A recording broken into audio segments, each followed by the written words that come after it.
ಬದುಕು ಜಟಕ ಬಂಡಿ. ನಮಸ್ಕಾರಪ್ಪ. ನಮಸ್ಕಾರ ಮೇಡಮ್. ಏನ್ ಕೆಲಸ ಮಾಡ್ತೀರಪ್ಪ? ನಾವು ಲೈಟಿಂಗ್ ಕೆಲಸ ಮಾಡ್ತೀವಿ ಮೇಡಮ್. ಹೇಳಿ, ಏನಾಯ್ತು? ಯಾತಕ್ ಮಂಜುಳಾ ಮನೆ ಬಿಟ್ಟು ಹೋದ್ರು ಅಥವಾ ನೀವೇ ಕಳ್ಸಿದ್ರಾ? ಮೇಡಮ್ ನಾವು ಕಳ್ಸೇ ಇಲ್ಲ ಮೇಡಮ್. ಅವ್ರು ನಾವು ಇವತ್ಗೂ ಅಷ್ಟೇ ಅವ್ರು ಏನ್ ಮಾಡ್ತಾರೋ ನಾವು ಮನ್ಸಲ್ಲಿ ಇಟ್ಕೊಂಡು ಇವಾಗೂ ಅಷ್ಟೇ. ಅವಳು 1.5 ವರ್ಷದಿಂದ ನನಗೆ ತುಂಬಾ ಹಿಂಸೆ ಕೊಡ್ತಾರೆ ಮೇಡಮ್. ಅವ್ರ ತಾಯಿ ಮನೆಗೆ ಫಸ್ಟ್ ಮದುವೆ ಸ್ಟಾರ್ಟ್ ಆಗಿಂದ ಅಷ್ಟೇ ಅವ್ರ ತಾಯಿ ಮನೆಯಿಂದ ನನಗೆ ತುಂಬಾ ಹಿಂಸೆ ಕೊಡ್ತಾರೆ ಮೇಡಮ್. ಇಟ್ಕೊಂಡು ನಾನು ಹೊಡೆದಿದ್ದಾರೆ. ಯಾತಕ್ಕೆ? ಇದೇ ಮನೆ ಪ್ರಾಬ್ಲಮ್ಗೆ ಇಟ್ಕೊಂಡು ಹೊಡೆದಿದ್ದಾರೆ ನಮ್ಮನ್ನ. ಅವ್ರು ಇಟ್ಕೊಂಡು ಹೊಡೆಯೋದು. ಯಾವಾಗಲಿಂದ ಸಮಸ್ಯೆ ಸ್ಟಾರ್ಟ್ ಆಯ್ತಪ್ಪ? 12 ವರ್ಷ ಆಯ್ತಂತಲ್ಲ ಮದುವೆ ಆಗಿ? 12 ವರ್ಷ ಅಲ್ಲ, 13 ವರ್ಷ ಮದುವೆ ಆಗಿ. ಸರಿ. ಮಗನ್ಗೆ 12 ವರ್ಷ. 5 ವರ್ಷ 8 ವರ್ಷ ನಾವು ಚೆನ್ನಾಗಿದೆ ಮೇಡಮ್. ನಾವೇನು ಅಷ್ಟು ಕಿತ್ತಾಟ ಮಾಡ್ತಾ ಇದ್ದೀವಿ. ಅವ್ರ ಮಗ ಒಬ್ಬ ಇದ್ದಾನೆ. ಮಂಜುಳನ್ ಮಾವನ್ ಮಗ. ಮಂಜುಳನ್ ಮಾವನ್ ಮಗ. ಸರಿ. ಅವ್ರಿದ್ದಾನೆ. ಅವತ್ತು ಅವರು ತಾಯಿ ಮನೆ ಹತ್ರ ಇದ್ದೆ ನಾನು. ನಮ್ಮ ತಾಯಿ ಮನೆ ಬಿಟ್ಬಿಟ್ಟು ಇಲ್ಲಿ ಬಂದು ಅವ್ರ ಹತ್ರನೇ ಇದೆ. ಅವತ್ತು ನಾನು ಬೆಳಗ್ಗೆ ಕೆಲಸ ಹೋಗಿದ್ದೆ ಮೇಡಮ್. ಕೆಲಸ ಹೋಗಿದ್ದು ಬಂದೆ. ಅವತ್ತು ನಾನು ಸಾಯಂಕಾಲ ಒಂದು 5 ಗಂಟೆಗೆ ಬಂದೆ ಮೇಡಮ್. ಮನೆಗೆ ಬಂದ ಮೇಲೆ ಹೇಳಿದ ಥರ ನಮ್ಮ ಮಾವ ಮನೆಗೆ ಕರೆದವ್ರೆ, ಹೋಗ್ಬೇಕು ಬನ್ನಿ ಹೋಗೋಣ ಅಂತೇಳಿ. ಸರಿ ನಲ್ಲಿ ನಾನು ಕೆಲಸ ಇದೆ, ನಾನು ಕೆಲ್ಸಕ್ಕೆ ಹೋಗ್ಬೇಕು, ಬರೋಕ್ಕಾಗಲ್ಲ ಅಂತ. ಇಲ್ಲ ಹೋಗ್ಬೇಕಂತ ಕರೆದವ್ರೆ ಬನ್ನಿ ಅಂತ ಹೇಳಿದೆ ಮೇಡಮ್. ನಾನು ಹೋದೆ. ಅವ್ರ ಮಾವ ಮನೆಗೆ ಹೋದರೆ ಅವತ್ತು ಅವ್ರ ಮಾವ ಮನೆ ಅವರು ಚೆನ್ನಾಗಿ ನೋಡಿದ್ರು. ಅವ್ರ ಮನೆಗೆಲ್ಲ ಚೆನ್ನಾಗಿ ನೋಡ್ಬಿಟ್ಟು ನಾನು ಮ್ಯಾರ್ನೆಸ್ತ ಬೆಳಗ್ಗೆ ನಾನು ಎದ್ದು ಬಂದುಬಿಟ್ಟೆ. ಮಗುಗೆ ಬೇರೆ ಹುಷಾರಿಲ್ಲ, ಮನೆಗೆ ಬಂದ್ಬಿಡು ಅಂತ ಹೇಳಿದೆ. ಆಮೇಲೆ ನಾನು ಏನು ಮಾಡಿದೆ ಮೇಡಮ್, ನಾನು ಅವ್ನು ಬಿಟ್ಟು ಒಂದು ದಿವಸ ನಾನು ನನ್ನ ಕೈಯಲ್ಲಿ ಇರೋಕ್ಕಾಗಲ್ಲ. ಮತ್ತು ಮಗನ ಬಿಟ್ಟು ಒಂದು ದಿವಸ ನನ್ನ ಕೈಗೆ ಇರೋಕ್ಕಾಗಲ್ಲ. ಕರ್ಕೊಂಡೋಗಿ ನಾನು ಅವ್ನು ಬಿಟ್ಟು ಚೆನ್ನಾಗಿರೋಕ್ಕಾಗಲ್ಲ ಮೇಡಮ್. ನನ್ನ ಕೈಯಲ್ಲಿ ಒಂದು ಸೆಕೆಂಡ್ ಅವ್ನು ಇದ್ರೆ ಊಟ ಮಾಡ್ಕೊಳಕ್ಕೆ ಆಗಲ್ಲ. ನಾನು ಹೇಳಿದೆ ಬೇಡ, ನಾನು ಮುಗಿದು ಬಿಟ್ಟು ನನಗೆ ಇರೋಕ್ಕಾಗಲ್ಲ, ಇವತ್ತು ಇದೆಯಲ್ಲ ನಾನು ಬೆಳಗ್ಗೆ ಬಂದ್ಬಿಡು ಅಂತ ಹೇಳಿದೆ. ಅವತ್ತು ಬಂದಿಲ್ಲ ಮೇಡಮ್ ಅವಳು.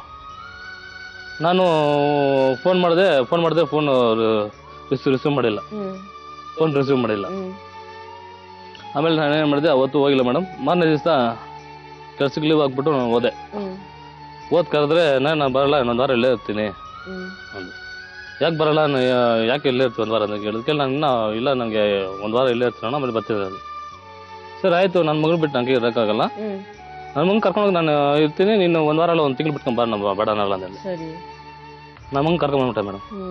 ಕರ್ಕೊಂಬಂದ ದಿವಸನೇ ಅವತ್ತು ಬೆಳಗ್ಗೆ ಕರ್ಕೊಂಬಂದೆ, ಸಾಯಂಕಾಲಕ್ಕೆ ಬಂದ್ಬಿಟ್ಲು, ಮನೆಗೆ ಬಂದ್ಬಿಟ್ಲು. ಅವ್ರು ಚೆಂದಾಗಿದ್ರಿ. ನಾವು ಮನೆಗೆ ಬಂದ್ಬಿಟ್ರೆ ಏನು ಕಿತ್ತಾಡಿಲ್ಲ, ಅವ್ರು ಏನು ಇದು ಮಾಡಿಲ್ಲ, ಚೆಂದಾಗಿದ್ರಿ. ಆಮೇಲೆ ಒಂದು ಇದು ಹಂಗೆ ಆಗ್ತಾ ಸಣ್ಣ ಪುಟ್ಟ ಮಾತಿಗೆ ಜಗಳ ಬಂತು. ಏನ್ ನಿಮ್ಗೆ ಅನುಮಾನ? ಏನು ನನ್ಗೆ ಅನುಮಾನ? ನಾನು ಹೇಳಿ, ನಾನು 1000 ಜನ ಹೇಳ್ತಾರೆ ಮೇಡಮ್, ಈ ಥರ ಮಾಡ್ತಾವಳೆ ಇವಳು, ಈ ಥರ ಮಾಡ್ತಾಳೆ ಅಂತ. ಯಾವ ಥರ ಮಾಡ್ತಾರೆ? ಆಚೆ ಹೋಗೋದು, ಜೀನ್ಸ್ ಪ್ಯಾಂಟ್ ಹಾಕೊಳೋದು, ಡ್ಯಾನ್ಸ್ ಆಡೋದು, ಜೀನ್ಸ್ ಪ್ಯಾಂಟ್ ಡ್ಯಾನ್ಸ್ ಆಡೋದು. ಅವ್ರು ಕೇಳಿ, ಮಕ್ಕಳು ಇವು ಮದುವೆ ಆಗಿಂದ ಅವರು ಇದನ್ನಲ್ಲೂ ಜೀನ್ಸ್ ಪ್ಯಾಂಟ್ ಹಾಕಿಲ್ಲ. ಅವರು ಜೀನ್ಸ್ ಪ್ಯಾಂಟ್ ಹಾಕೇ ಇಲ್ಲ. ಅವರು ಇವತ್ತು ಅಷ್ಟೇ ಜೀನ್ಸ್ ಪ್ಯಾಂಟ್ ನಾನು ಹಾಕ್ಬೇಡ ಅಂತ ನಾನು ಹೇಳಿಲ್ಲ, ಅವ್ರಿಗೆ ಹಾಕಿಲ್ಲ. ನಮ್ಮ ಮನೆ ಒಂದ್ಸರಿ ಎರಡು ಪಲ್ಯಕ್ಕೆ ಆಯಿತು ನಮ್ಮೂರಲ್ಲಿ. ಪಲ್ಯಕ್ಕೆ ಆಗುವಾಗ ನಾನು ಲೈಟಿಂಗ್ ಆಗ್ತಾಯಿದ್ದೆ, ನನಗೆ ಗೊತ್ತಿಲ್ಲ ಲೈಟಿಂಗ್ ಆಗ್ತಾಯಿದ್ದೆ.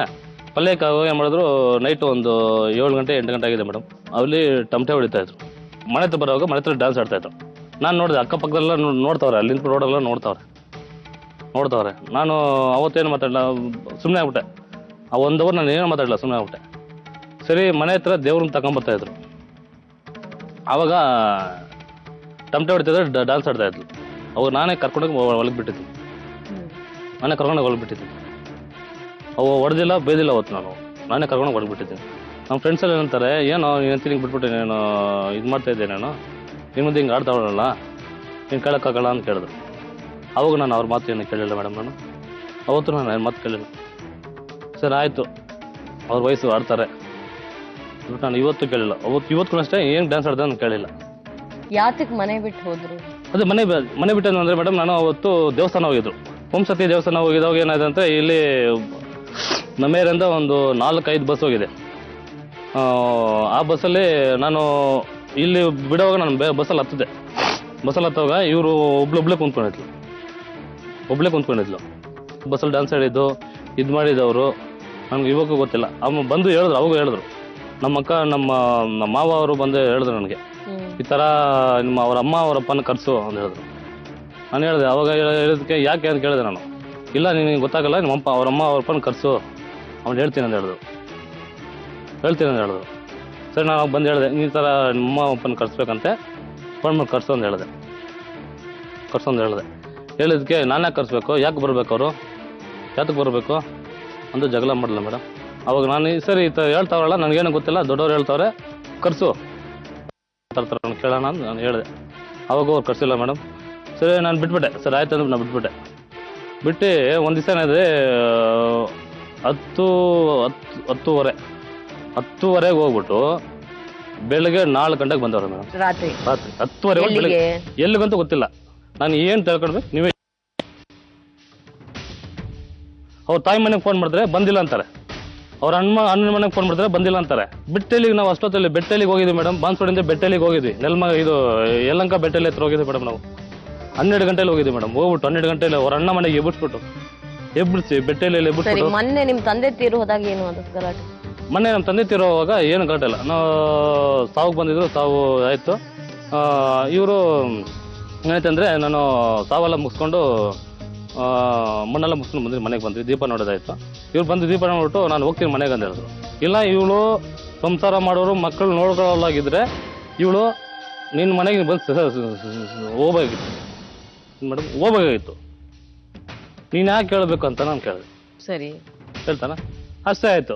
ಅವ್ರಿಗೆ ನೀನ್ಯಾರು ಕೇಳಕ್ಕೆ ಅಂತ ಹೇಳ್ತಾ ಇದ್ರು, ನೀನ್ಯಾರು ಕೇಳಕ್ಕೆ ಹೇಳ್ತಾರೆ. ನಾನು ಅವಾಗ ನಮ್ಮ ಮಾವ ಏನಂತ ದೊಡ್ಡವ್ರ ಮಾತು ಕೇಳಿದ್ರೆ ನೀನು ಯಾರು ಕೇಳಬೇಕು ಅಂತ ಕೇಳಿದೆ. ನಮ್ಮ ಅಕ್ಕ ಮಗ ದೊಡ್ಡ ಮೊಮ್ಮಗ ಅವನು ಕೇಳಿದ್ಕೆ ಇವ್ರು ಏನು ಹೇಳ್ಬೇಕು ಮೇಡಮ್, ಆಯ್ತಣ್ಣ ನಾನು ಮಾಡಿದ ತಪ್ಪಾಯ್ತು, ನೀನು ತಪ್ಪು ಮಾಡಿದೋ ಮಾಡಿಲ್ವೋ ಅದು ಬಿಟ್ಟಾಕು, ನೀನು ಇಲ್ಲ ನಾನು ತಪ್ಪಾಯ್ತು, ನನ್ನ ಮನೆಗೆ ನಾನು ಇರ್ತೀನಿ, ನನ್ನ ಮಕ್ಕಳು ನನ್ನ ಗಂಡ ನೋಡ್ಕೊಂಡು ಇರ್ತೀನಿ ಜಲ್ದಿ ನೀನು ಮನೆಗೆ ಹೋಗಿದ್ರೆ ಇದೆಲ್ಲ ಬರ್ತಾಯ್ತಾ ಮೇಡಮ್, ಬರ್ತಾಯ್ತಾ? ಈಗೇನು 12 ಜನ ಅವ್ರನ್ನ ಹೊಡೆದ್ರು ಅಂತಲ್ಲ, ನೀವು ನೋಡ್ತಾ ನಿಂತಿದ್ದೀರಿ. ಬೇರೆ 12 ಜನ ಹೊಡೆದಿದ್ದು ಒಬ್ಬರೇ ಹೊಡೆದಿದ್ದು, ಕೆನ್ನೆಗೆ ಒಂದೇ ಏಟು ಹೊಡೆದಿದ್ದು.